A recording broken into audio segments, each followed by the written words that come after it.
Hey guys, happy Monday, and it's time for a comic movie equation. I'm Comicmanjake, and here in the Comic Cave, anything can happen. Well, we're finally wrapping it up. It is the final installment of our comic movie equation on Thor Ragnarok.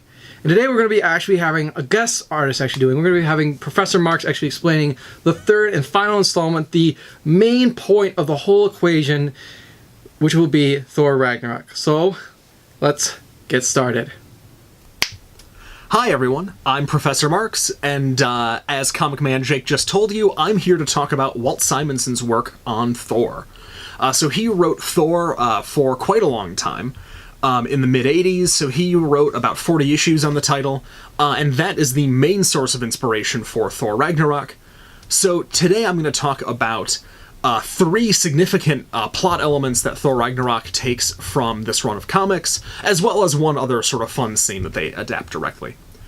Alright, so to start off, anything in this movie involving the demon Surtur, the fire demon that we see in the beginning of the movie, as you'll recall, is directly almost from Walt Simonson's run on the comics. So Surtur is the primary villain of the first really extended arc in his run. Each issue in the beginning of the run ends with a couple of panels of Surtur forging his sword Twilight. And unlike the version we see in the movie, in the comics, Surtur isn't trying to sort of ignite his crown with the eternal flame. Instead, he's trying to light his sword, Twilight, with the eternal flame in Asgard. With the legend of Ragnarok that Walt Simonson's comic centers around, emphasizing that should Surtur ignite his sword with the eternal flame, he will then destroy Asgard and bring about Ragnarok, which is sort of the end of the world Norse myth. So, we see lots of points of similarity between Simonson's work and what we see in the movie, right? The movie ends with Surtur destroying Asgard in just the way that he is about to in the comic, but things go a bit differently for Surtur in the comic, right? So first, he ultimately is quite a bit more successful in the early stages than he is in the film. He leads his armies all the way to both New York City and then into Asgard, where he faces Loki, Thor, and Odin himself in battle. And the conflict with Surtur in the comics ends with both Odin and Surtur falling through a pit back to Surtur's realm, and then the hole in the ground closes and they're both trapped there. And we never see either of them again for the rest of the run. It's actually pretty impressive. Sort of Odin's loss is felt throughout the rest of the comic, and it's really great. And from there, we transition into the second point of similarity between the plots of Thor Ragnarok and what we see in Walt Simonson's work on Thor, and that is Hela. Right, so although, again, the circumstances were a bit different, in both cases we see Odin die, or apparently die, and immediately afterwards Hela arrives, this time in Asgard. Hela does not take over Asgard like she does in the film. Instead, she arrives, attempts to take Thor, fails, and sort of sets herself up as the villain for the next stretch of the run. This time, however, Thor is invading Hela's realm because he needs to recover the souls of some humans that Hela had stolen earlier in the comic. Some details that aren't really too important. And so, in both cases, we end up with a big final confrontation between Thor and Hela, and in both cases, Thor's face is scarred. You'll recall the scene in the movie where he loses an eye. So simple. Even a blind man could see it. In the comic, his face is scarred as Hela touches him, and he ends up growing a beard that he then wears for the rest of the run. Bearded Thor is a pretty cool look. And so yeah, it's, you know, a very clear parallel. Hela's visual design is quite similar between what we see in the movie and what we see in the comic. There's a bit more bright green in the comic, but that's the sort of most significant difference, as you can see. And that brings us to our third and final sort of really significant point here, which is the role of Scourge. Right, so if you'll recall from the es, Scourge is the sort of comic relief executioner guy who starts off trying to impress a few people as he's in Heimdall's role overseeing the Bifrost, and then he gets recruited by Hela serves as her executioner, isn't too happy about this, and ends up with this great last stand on the Bifrost Bridge as Hela's soldiers ultimately kill him as he jumps at them wielding a pair of M16s, which is just a fantastic image.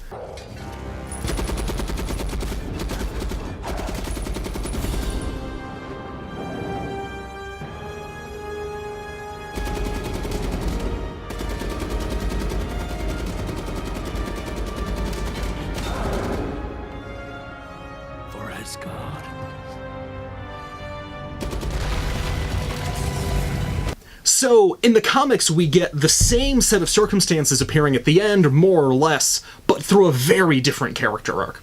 Right, so Scourge is not played for comic relief in Walt Simonson's work at all, but he is very aware of his past as having been played for comic relief before, right? Scourge is one of these villains that was always being used by some other character, usually the Enchantress, and so he ends up, despite being a very good warrior and very powerful warrior in his own right, he's almost always the lackey of somebody else who's sort of used and discarded. And he becomes aware of this status as Walt Simonson's run goes on. He ends up playing a very important role in the war against Surtur. And he wants to join Thor in the expedition into Hela's realm to try to regain some of this glory that he thought he had in the past.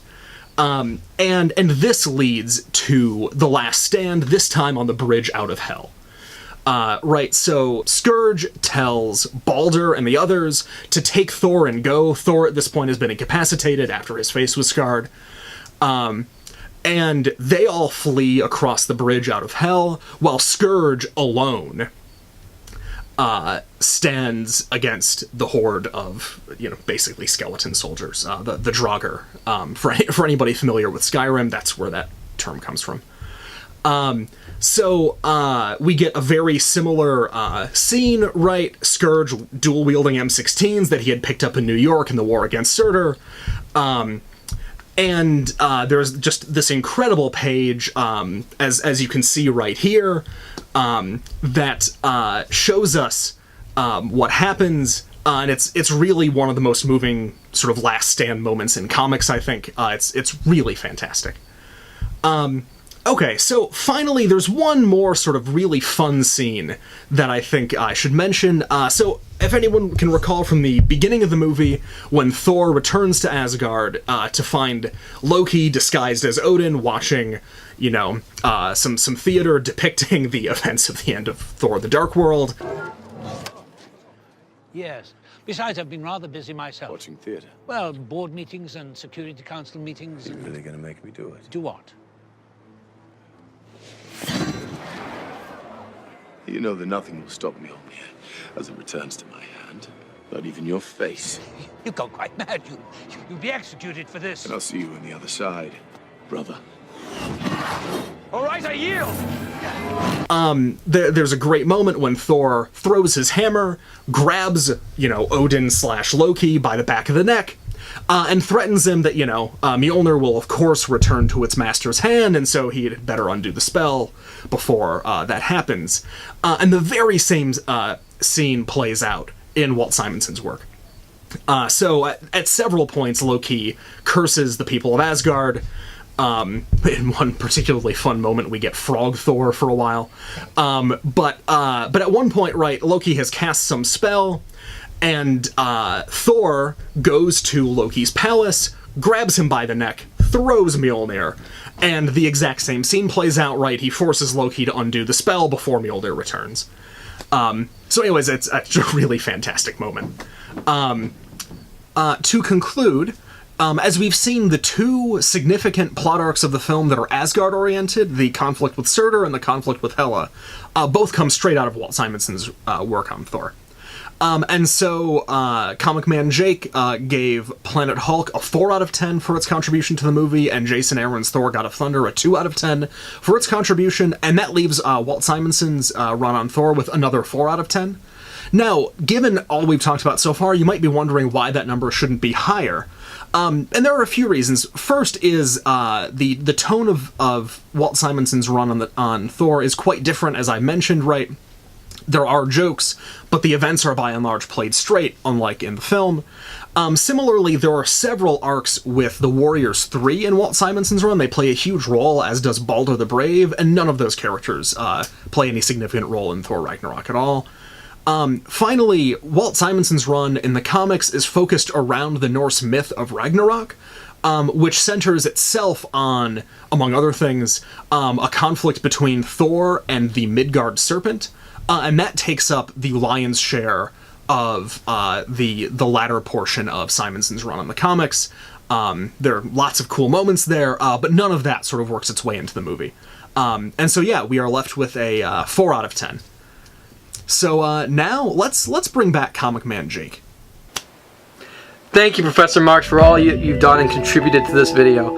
Alright guys, thanks for watching this comic movie equation. I hope you enjoy this comic movie equation. And you know, if you like what you see so far, hit that like button and comment down in the link below. Did you like these guest appearances that we're having right now? I mean, they're awesome, right? I mean, come on. You can't go wrong with Professor Marks. He is amazing.